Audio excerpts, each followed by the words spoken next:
Good morning, student. I hope you all are well.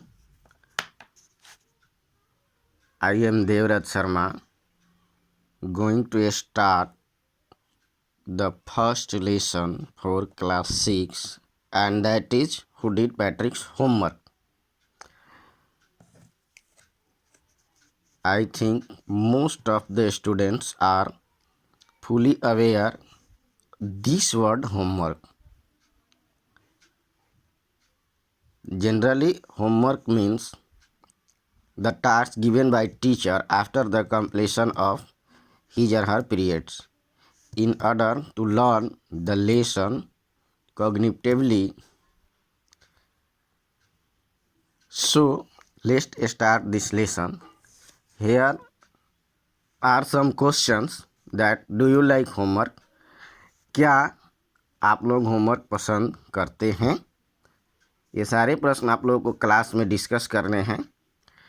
Do you do it your self, और क्या आप अपने homework स्वयं करते हैं? और डू यू गेट हेल्प, या आप कोई हेल्प लेते हैं? What homework do you usually have, और आप लोगों को किस तरह के होमवर्क पहले दिए जाते हैं? सो स्टूडेंट, होमवर्क जो है हर विद्यार्थी के लर्निंग एफिशिएंसी को बढ़ाने के लिए होता है, और मेरे ख्याल से बहुत सारे स्टूडेंट ये लाइक करते हैं कि उनको अपने पठित पाठ के आधार पर कोई लेसन मिले. So let's start the lessons. Patrick never did homework. Patrick ने कभी अपना होमवर्क नहीं किया. पैट्रिक जो है इस लेसन का चीफ कैरेक्टर है, मुख्य रोल में अदा करने वाला. मान लेते हैं नाटक के तौर पर तुलना करें तो उसका मेन पात्र यही है, पैट्रिक है. So Patrick never did homework. Patrick ने कभी होमवर्क नहीं किया. Too boring. वो कहता होमवर्क जो है बहुत उबाऊ होते हैं, उसका होमवर्क करने का मन नहीं करता था. ही सेड, वो ऐसा कहता था. ही प्लेड हॉकी, वो हॉकी खेलता था. एंड बास्केटबॉल, और बास्केटबॉल. एंड निंटेंडो इंस्टीड, और निंटेंडो इंस्टीड का मतलब होता है के बदले में, यानी कि वो होमवर्क करने के बदले हॉकी खेलता था, बास्केटबॉल खेलता था, और निंटेंडो. देखिए मैंने इसको अंडरलाइन किया है. निंटेंडो जो कि ये वर्ड है ये एन से शुरू हो रहा है, कैपिटल लेटर से शुरू है. तो से student, in a mid of the sentence, if any word start with a capital letter, then it is considered, or most probably it is considered as proper noun. So in this column here is a word meaning. Nintendo, a video game. Nintendo जो है एक video game है. And I want to make some more clarification about this word Nintendo. Generally, Nintendo is a game run by the multinational company of Japan, which headquarter is located in the Kyoto city of Tokyo.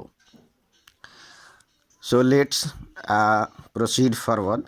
His teacher told him, यानी कि उसके teacher उससे कहते थे, Patrick do your homework, अपना homework करो, और you won't learn a thing, अन्यथा तुम एक भी चीज़ नहीं सीख पाओगे.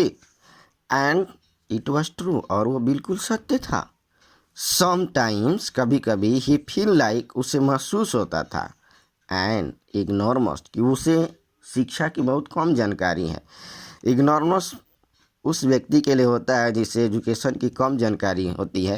Here is the word meaning ignoramus, an ignorant person who lacks education. एक ऐसा ignorant मतलब होता है अज्ञान, एक ऐसा ज्ञान व्यक्ति जिसमें शिक्षा की कमी है. So here Patrick also feel himself like an ignoramus person, but लेकिन what could he do, लेकिन वो क्या कर सकता था? He hated homework, वो होमवर्क को नफरत करता था, होमवर्क से वो नफरत करता था. हेट मीन्स नफरत करना. Then one day he found his cat playing with a little dog. तब वो एक दिन पाया कि उसकी बिल्ली एक छोटे से गुड़िया के साथ खेल रही थी। एंड हिट ग्रेट डिप्ट अवे, और उसने उसे छीन करके उससे दूर कर दिया। ग्रैब्ड मीन्स होता है पकड़ना, धरना, ये छीन लेना। ग्रैब्ड अवे मतलब किसी से कोई चीज़ छीन लेना। टू हिज सरप्राइज, उसके आश्चर्य के लिए, it was not a doll, ये एक गुड़िया नहीं थी। It was not a doll at all, मतलब थोड़ा सा भी, तनिक भी। एट ऑल एक देखिए यहाँ पर फ्रेज है, इसका अर्थ होता है तनिक भी। But a man of the tiniest size, लेकिन एक सबसे छोटे आकार का, वो बिल्कुल बौना आदमी था। द टीनिएस्ट, देखिए ये यहाँ पर सुपरलेटिव डिग्री है, द टीनिएस्ट, और किसी भी सुपरलेटिव डिग्री के पहले द का प्रयोग अवश्य किया जाता है, ये आप लोग पहचानने के रूप में इस्तेमाल करिएगा। He had a little wool shirt with old fashion braces, उसने एक छोटा सा ऊन का कपड़ा पहना हुआ था, और जिसके साथ वो एक पुराने शैली के, ओल्ड फैशन मतलब पुराने तरीके में बना हुआ एक ब्रीसेस। ब्रीसेस जनरली एक छोटा पैजामा होता है, यहाँ पर इसका अर्थ दिया है, देखिए ब्रीसेज। ब्रीसेज a short trouser, the writer spells it for the fun to rhyme with the word breeches। देखिए इसका यहाँ पर टेक्स्ट में दिया है breeches and high tall hat much like a breeches, और उसके सिर पर एक काफ़ी लंबी टोप थी, जैसे कि यहाँ पर एक नया शब्द आया विचेज। विचेज मीन्स होता है चुड़ैल, डायन, जैसा कि फिल्मों में दिखाया जाता है कि वो लोग बहुत लंबी लंबी टोपी पहने हो, तो वैसे ही ये जो आदमी है छोटा सा, जो कि अब इस तस्वीर में दिखाई दे रहा है ब्रीसेज, उसका ऐसा है। तो आदमी भी एक डायन की तरह और चुड़ैल की तरह एक लंबा सा टोप पहने रहता है। ही येल्ड, वो चिल्लाया, save me please save me, don't give me back to the cat, यानी कि बचाओ, मुझे बचाओ और मुझे उस बिल्ली को वापस मत देना। आई शैल ग्रांट यू अ विश, मैं तुम्हें एक वरदान दूंगा। विश मतलब इच्छा, वरदान। आई प्रॉमिस यू डैट, और मैं उसकी तुमसे वादा करता हूँ। Patrick could not believe, Patrick अब विश्वास ही नहीं कर पा रहा था, नहीं कर सकता था। हाउ लकी ही वॉज, वो कितना भाग्यशाली है। Here was the answer to all of his problems, क्योंकि यहाँ उसके सारी समस्याओं का एक उत्तर मिल गया था, आंसर मिल गया था। बिकॉज आज we have earlier studied that the Patrick hated homework, he did not like to do any kind of homework, so here he got a tiniest man, or we can say elf, that is ready to grant him a wish। so he said, इसलिए उसने कहा, only if you do all my homework, मैं तभी तुमको बचाऊंगा यदि तुम मेरे सारे होमवर्क कर दोगे। Till the end of the semester that is 35 day, तब तक, जो कि मेरा अभी जो सेमेस्टर है 35 दिनों तक का चलेगा, तब तक तुम मेरे सारे होमवर्क करोगे। If you do a good enough job, और यदि अगर तुम एक अच्छा सा कार्य कर लेते हो, I could even get A's, मैं यहाँ तक इस सारे सब्जेक्टों में ए ग्रेड पा सकता हूँ। यहाँ पर देखिए स्टूडेंट ए दिया है, it means A grade. The little man's face wrinkled like a dish cloths, उस छोटे से आदमी का चेहरा उस प्रकार से, रिंकल में सिकुड़ा हुआ था, like dish clothes. So students, here is the word dish cloth, A cloth use for the washing dishes, यानी कि एक ऐसा कपड़ा जिसका इस्तेमाल बर्तनों को साफ़ करने के लिए होता है। तो जिस प्रकार से वो बर्तन साफ़ करने वाला कपड़ा सिकुड़ा हुआ रहता है, वैसे ही इस आदमी का जो इल्प है उसका चेहरा सिकुड़ा हुआ था।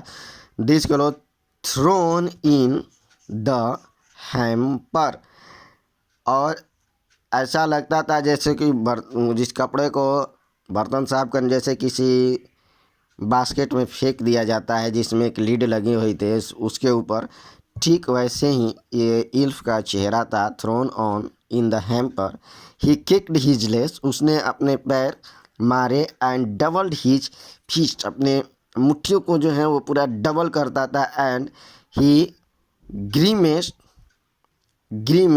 scolded and persuade his lip. Oh, I am cursed, but I'll do it. देखिए यहाँ पर वर्ड दिया है grimace scold purse with his lip, यानी कि जब उसको मालूम हुआ कि उसे पैट्रिक के सारे होमवर्क करने हैं तो उसने अपने काफ़ी चेहरे बनाते हैं, हाव भाव, ऐसा लगता है कि मानो उसे बहुत अधिक हताशा है, बहुत क्रोध है और जो भी सामने वाला उसको बोल रहा है उससे वो सहमति नहीं रखता है.